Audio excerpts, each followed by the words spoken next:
From above, Switzerland looks less like a compact country than a stack of landscapes. The Alps rise across the south and east, the forested Jura curves along the northwest, and the central plate macquaries most of the cities between them. The country covers just over 30 square kilometers, yet elevation changes from low river valleys to some its above meters. 15 neighbors surround a land with no coastline. But Switzerland is not geographically isolated. Mountain passes, rail corridors, and driver valleys connect Italy, France, Germany, Austria, and Liechtenstein. This is the first key tounder standing the country. Switzerland is melon area, but vertical in structure. Distance is measured not only from west to east, but from lakes or to glacier, valley floor to high pass, and in region to another. The Swiss Alps began sediments deposited in an ancient ocean between the African and Eurasian plates. As those plates converged, layers of rock folded, fractured, and rose. Ice and water then carved the mud-wifted mass into sharp ridges, broad vale, and isolated horns.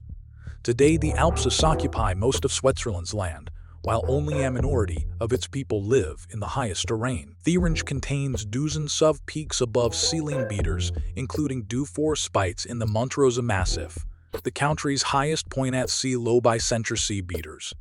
These mountains are no aid cord of wall behind the cities. Their direct storms, store winters now, divide water's heads and shape every major across the country.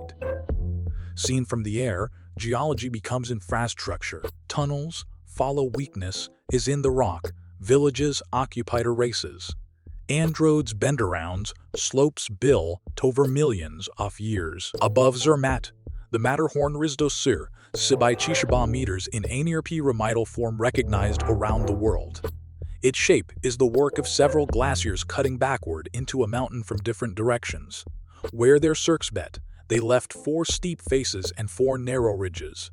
The summit stands on the border between Switzerland and Italy, making the mountain both a natural line between nations. Zermatt developed Belowit in a high valley where rail access and controlled vesiclet refich Plymouth pressure on arrow streets. The mountain's fame can hide the wider system around it. Sky are as cableways, avalanche paths, retreating is, and season ultras mall, sherry confined landscape. From above, the Matterhorn is not an isolated icon. It is the visible peak of a working alpine environment in which bounty, risk, and access are tightly connected. The Great Aletsch Glacier is the largest glacier in the Alps, flowing along frozen river, the Bernese High Country. Snow compacts in toys in the accumulation zone, then moves slowly downhill under its own weight. Dark medial moraines record where tributary glaciers have joined, drawing parallel lines along the height surface. Switzerland is often called the water tower of Europe because alpines now, ice, lakes, and springs feed major river systems. Near the Gotthard region, headwaters ultimately connect to the Rhone, Rhone, and Ticino. This stored water supports cities, agriculture, navigation, and power generation far beyond the high valleys. But the glacier landscape is changing rapidly as warmer conditions reduce volume. The aerial view turns climate change into visible geometry. Barren rock spans, meltwater lakes appear, and the distance between today's ice and older, more knee walls grows year by year. Lauterbrunnen occupies one of the clearest glacial valleys in the Alps. A former river of ice widened and deepened the valley, leaving a flat floor between walls that rise almost vertically. Water now drops from hanging valleys above, creating a chain of waterfalls along the lifts. Farms, villages, and a railway fit into limited space below, while cableways climb toward car-freed settlements on the shooters. The contrast between steep rock and green pasture makes the valley look theatrical, but its layout follows practical geography. Buildings stay close to transport and workable land. Meadows occupy the floor and gentler slopes. Forests stabilize exposed ground. Above them, snowfields and peaks collect the water that powers every shade. From the air, Lauterbrunnen show a dramatic landscape can also be a carefully organized human habitat, shaped by it long before the first road entered the valley. Interlakes is on a narrow stripes fland between Lake Thun and Lake Brienz. The Aire River links the lakes, while the surrounding valleys open toward the high Bernese Alps. This position made the town a transport and tourism junction. Boats, trains, and roads meet, where water and mountains briefly wallow space. Switzerland contains thousands of lakes, many formed or enlarged by glaciers. Their deep basins store water, soften local climates, and create natural corridors for settlement. Around Lake Geneva, Lake Zurich, Lake Lucerne, and the lakes of the Bernese Oberland, cities end to form long ribbons along the shore because steep slopes restrict growth inland. The same water that separates communities also connects them. Various Horton journeys, railways follow the flatter margin, and reflection enlarge the visual scale of a country whose habitable land is off. An arrow. Zurich stands where Lake Zurich drains into the Limit River on the densely settled central plateau. Unlike the high Alps, this region offers broader valleys, milder terrain, and easier connections to boring countries. From above, the city's geography appears in layers. The old center follows the river. Rail lanes converge, gate the main station. Neighborhoods climbs surrounding hills, and the lake forms alongside her nexus. Zurich became Switzerland's largest urban and financial center, not because it escaped geography, but because it used a favorable position between Alpine Alps and northern Europe. The city also demonstrates the limits of success. Housing, transport, industry, and recreation compete for scar around the water. Parks, swimming areas, and public transit help keep the lake accessible, while dense development reduces outward expansion. There is an urban landscape, where efficiency is partua response set to physical constraint. At Switzerland's western edge, Geneva wraps around the point where the Rhone leaves Lake Geneva.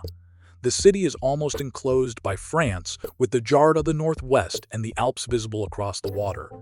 This border position helped Geneva become an international meeting place and a center for diplomacy, science, and trade.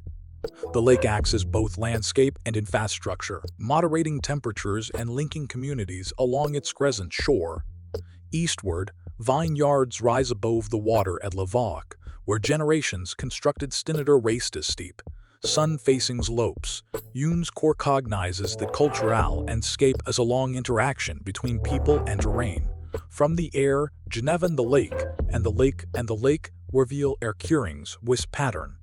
A dense edge geographic the Shaw, connected to a wider world by river, rail, and border crossings, yet contained by mountains and water. Lucerne's it's where the Ress River leaves Lake Lucerne's, surrounded by folded shorelines and steppe alpine peaks.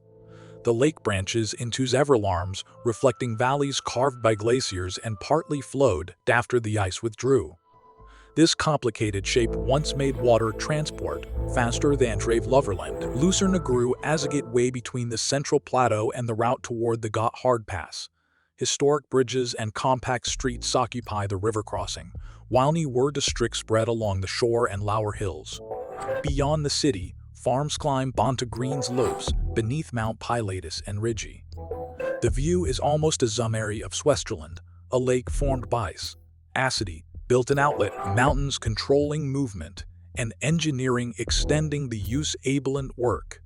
Geography does not disappear under development here. It remains the framework that gives the city its shape. Switzerland's railways turn next relief into a national system, lines climby looping through tunnels, crossing stone viaducts and following contours that are deuce gradient. The Albula and Berliner outs of their Haitian railway are among the clearest examples. UNESCO describes the two historic lines as sectionical and architectural nos, and architectural nos. The Albula and Ber opened in each and Jobilingsur includes dozen soft tunnels and more than 100 bridges and viaducts. Rather than flattening the mountains, engineers thread either out through them.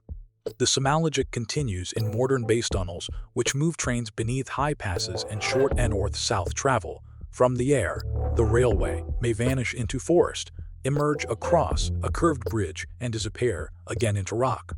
It is infrastructure designed a son gamut with terrain, not a daniel of it. Swiss villages reflect altitude, climate, and language. Timber houses dominate many northern Alpine valleys, while stone and plaster become more common toward Ticino and the southern slopes. Meadows surround compact settlements because level agricultural and is too valuable to waste. Dairy farming turns grass from steppe terrain into elk and cheese, and seasonal movement historically carried herds between valley farms and high summer pastures. Cultural geography is squally varied. German, French, Italian, and Roman share all nation languages distributed in regions whose boundaries often follow older political and geographic patterns. These differences do not divide the landscape into simple blocks. Migration and urban life create overlap. Yet from village nest to roof shapes and food traditions, regional identity remains visible. Switzerland's unity was built across valleys, cantons, and languages, making local autonomy a response to the country's fragmented rain. In the Jura Mountains, difficult farmland and long winter encouraged forms of indoor work that demanded skill more than space. Watchmaking became one of the most famous. In La Chaux de Fonds and Alpes, workshops and homes were arranged to capture light and organize production. Uns core cognize as the towns because the towns became the towns be, and buildings were shaped, and buildings mechanical watchmaking joined science, art and engineering at the scale of gears, springs, and polished surfaces.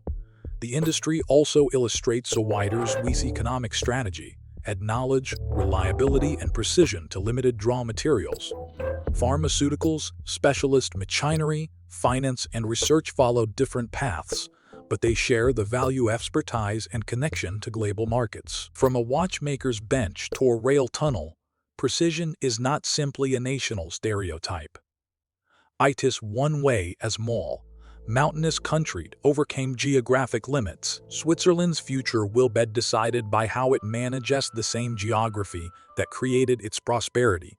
Hydropower remains the country's most important domestic and renewable energy source, using high rainfall, storage lakes, and steep elevation differences.